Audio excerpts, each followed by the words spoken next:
Amen. Alléluia. Gloire à Dieu. Amen. C'est bon de louer le Seigneur tous ensemble. On est heureux de pouvoir se tenir ce soir ensemble dans la présence de Dieu et je bénis Dieu pour ce chant qu'on vient de chanter. Si vous l'avez chanté, vous pourrez dire que Amen à ce qui va suivre. Donc voilà. Le thème de mon message, je ne sais pas si vous savez, on rentre dans un nouveau mois, donc on rentre dans un nouveau thème. Et ce nouveau thème, c'est aller. Aller parce que le Seigneur nous a donné une mission, celle d'aller pour porter la bonne nouvelle. Amen, et c'est ce qu'on vient de chanter. Et le thème de mon message ce soir, c'est « Vous serez mes témoins ». Et je vais essayer de ne pas être long. Des fois, on dit « je ne vais pas être long » et puis on est plus long que d'habitude. Mais je vais essayer d'être court parce que j'aimerais qu'on puisse vraiment prier ensemble et qu'on puisse vraiment prendre un temps dans la liberté. Parce que vous savez, là où est le Saint-Esprit, là est la liberté. Donc, qu'on soit là et qu'on se sente libre de s'approcher de Dieu, qu'on se sente libre de dire « Seigneur, si je suis là, c'est pas comme d'habitude, c'est pas juste pour venir à une réunion, mais c'est parce que ta présence, elle est là et je veux m'approcher de toi avec la liberté que tu m'as donnée. » Comme l'a dit Sylvain tout à l'heure, on est libre de s'approcher de lui. On est libre de s'approcher de Jésus, c'est un privilège extraordinaire et j'aimerais vraiment que ce soir on puisse se sentir libre. S'il y en a qui veulent se mettre à genoux, mettez-vous à genoux. S'il y en a qui veulent crier à Jésus qu'il l'aime, qui crient qu'il l'aime, et sentez-vous libre parce que voilà, on est dans sa présence, on reste dans l'ordre, dans la bienséance, mais on se sent libre dans la présence de Dieu. Amen. Alors, on va prendre ensemble Actes chapitre 1, versets 4 à 9. Des versets qui sont bien connus. Et Jésus va parler à ses disciples juste avant de monter vers le Père. Et je lis pour vous, voilà ce qu'il est écrit. « Comme il se trouvait avec eux, il leur recommanda de ne pas s'éloigner de Jérusalem, mais d'attendre ce que le Père avait promis. Ce que je vous ai annoncé, leur dit-il, car Jean a baptisé d'eau, mais vous, dans peu de jours, vous serez baptisés du Saint-Esprit. » Alors les apôtres réunis lui demandèrent, « Seigneur, est-ce en ce temps que tu rétabliras le royaume d'Israël ?» Il leur répondit, « Ce n'est pas à vous de connaître les temps ou les moments que le Père a fixés de sa propre autorité, mais vous recevrez une puissance, le Saint-Esprit survenant sur vous, et vous serez mes témoins à Jérusalem, dans toute la Judée, dans la Samarie et jusqu'aux extrémités de la terre. » Après avoir dit cela, il fut élevé pendant qu'il le regardait, et une nuée le déroba à leurs yeux. Amen. Là, on voit l'ascension de Jésus. Bientôt, on va célébrer ce jour. Et on voit que Jésus, avant de partir, il a donné des instructions à ses disciples. Mais ce qui est intéressant, c'est que les disciples vont lui poser une question. Ils vont lui dire, « Mais Seigneur, est-ce que c'est en ce temps-là que tu vas rétablir le royaume d'Israël ?» Et puis lui, il va leur dire, « Ça, c'est pas votre problème. » Il va le dire avec d'autres mots, mais il va leur dire, c'est pas à vous de savoir ça, mais en tout cas, il va leur dire, vous avez une mission. Et c'est ça qui est important, c'est que il va leur dire quelle est leur part. Leur part, c'est d'être des disciples de Jésus qui vont faire d'autres disciples, qui vont aller annoncer la bonne nouvelle. Ça, c'est la part des disciples de Jésus, de pouvoir, tant que le Seigneur n'est pas revenu, faire connaître son nom, faire connaître la bonne nouvelle, aller annoncer l'évangile, et d'être ses témoins. Et cette question finalement que les disciples vont poser, elle est pas inintéressante. Quand est-ce que tu rétabliras le royaume d'Israël? Mais au final, le Seigneur leur dit, c'est pas le sujet. Le sujet, c'est aller prêcher la bonne nouvelle. Et parfois, moi, on me dit, l'évangélisation, on sent que c'est ton truc. Et je reconnais que le Seigneur peut donner différemment à chacun, mais j'aimerais savoir s'il y a des chrétiens pour qui l'évangélisation, c'est pas leur truc. Parce que s'il y en a, j'aimerais vous dire, relisez ce passage. Relisez ce passage parce que nous sommes censés être tous des témoins et l'évangile, c'est la part de chacun. Bien sûr, on n'a pas tous le même ministère, on n'a pas tous les mêmes sensibilités et on n'est pas tous appelés au même poste, mais on doit tous être concernés par la grande mission, celle d'annoncer l'évangile et d'être des témoins de Jésus. Et donc ça, c'est les dernières volontés du Seigneur avant de s'en aller. Et finalement, dans un autre passage, en Marc 16, chapitre 16, verset 16, on voit également ce que le Seigneur va dire juste avant de monter vers le Père. Il va leur dire, puis leur dit-il, allez par tout le monde et prêchez la bonne nouvelle à toute la création. Celui qui croira et qui sera baptisé sera sauvé, mais celui qui ne croira pas sera condamné. Voici les miracles qui accompagneront ceux qui auront cru. En mon nom, ils chasseront les démons, ils parleront de nouvelles langues, ils saisiront des serpents. S'ils boivent quelques breuvages mortels, il ne leur fera point de mal. Ils imposeront les mains aux malades et les malades seront guéris. Amen. Donc dans ces passages, on remarque deux choses. C'est que, premièrement, c'est les dernières paroles de Jésus avant de monter vers le Père. Et donc, finalement, moi je me dis c'est important quand même, c'est les dernières consignes qu'il laisse avant de partir. C'est important, moi quand je quitte la maison, si je dis quelque chose à mon épouse, c'est que voilà, je lui dis juste avant de partir, c'est que voilà, c'est important, il faut qu'elle le sache. Sinon je serais parti, je ne l'aurais pas dit si ce n'était pas important. Mais si je le dis avant de partir, c'est au fait, n'oublie pas. Et le Seigneur, lui, il va dire ces paroles, elles sont importantes, ces dernières paroles que le Seigneur nous donne.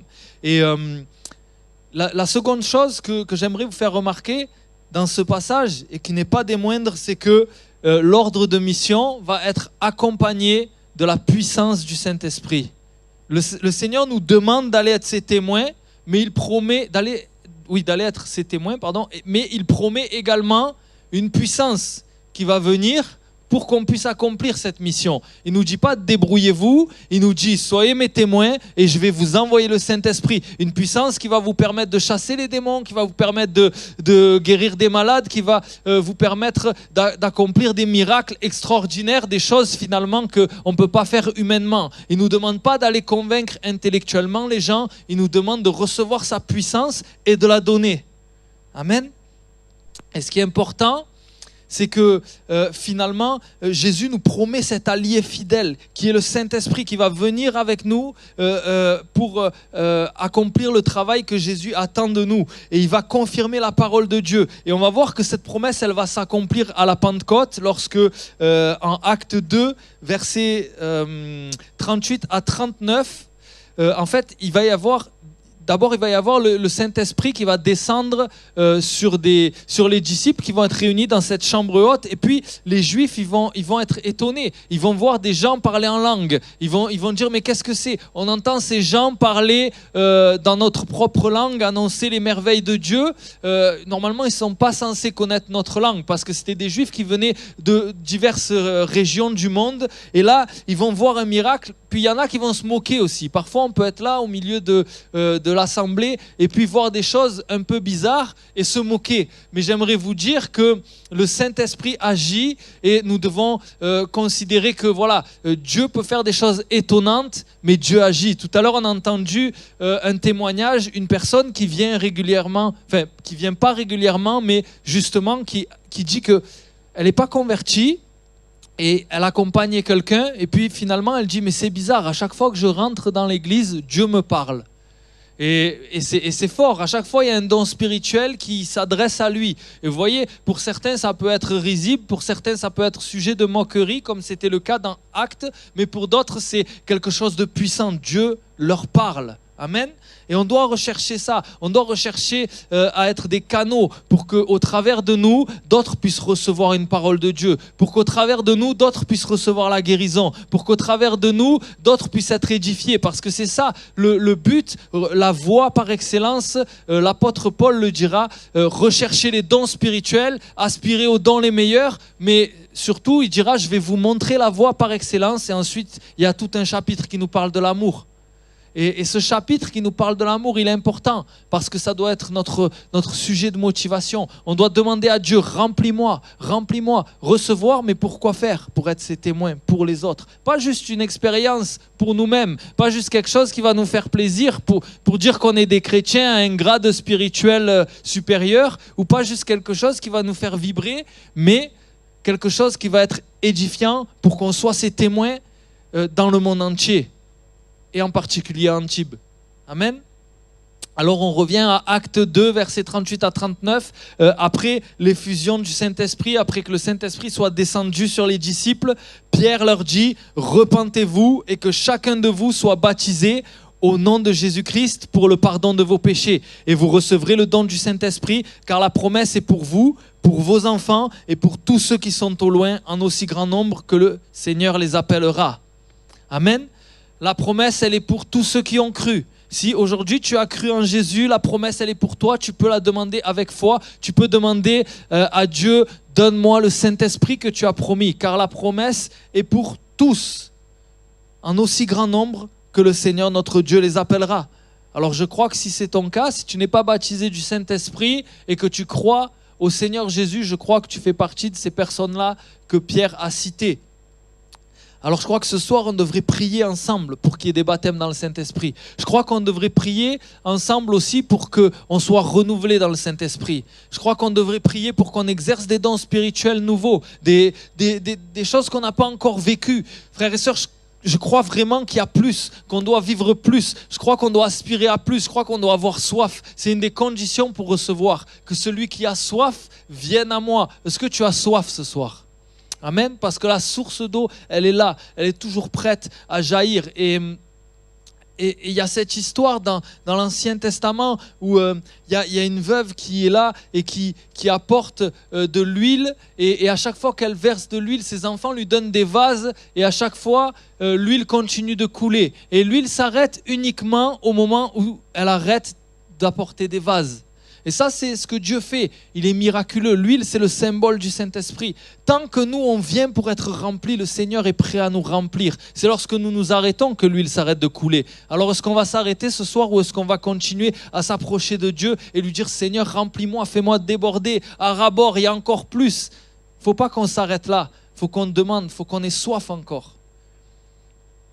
Alors ce soir, on va prier ensemble pour que le Seigneur baptise du Saint-Esprit ceux qui ne le sont pas. Il n'y a vraiment aucune honte. Et ceux qui ont besoin d'être renouvelés, il n'y a vraiment aucune honte. On a tous besoin de toute façon d'être renouvelés. On a tous besoin de plus. On a tous besoin d'aller plus loin. Alors voilà, on va prier tous ensemble et on va aspirer aux dons spirituels ensemble. Mais pas juste dans le but de recevoir, dans le but de donner. On va aussi prier que le Seigneur nous conduise à être des témoins dans la ville d'Antibes, que le Seigneur nous conduise à être des témoins à Valoris, que le Seigneur nous conduise à être des témoins à Villeneuve-Loubet, que le Seigneur nous conduise à être des témoins partout où il le voudra.